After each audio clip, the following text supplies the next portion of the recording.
Let's go ahead and go back to the piece of content that we just created for the Mount McKinley tour and see if saving that content again will trigger the change to the URL alias.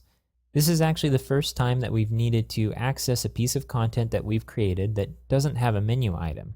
So how do we find that piece of content?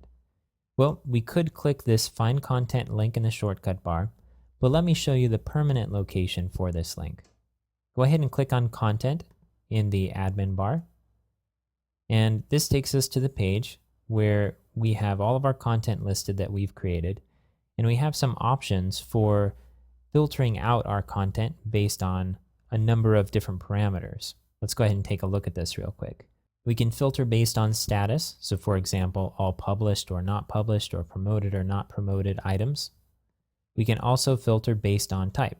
So we can filter by article, basic page, tour, or web form. We don't have a lot of content yet, so it's pretty easy to find our item. It's here at the top, the Mount McKinley September meeting. Let's go ahead and click the Edit link under the Operations column.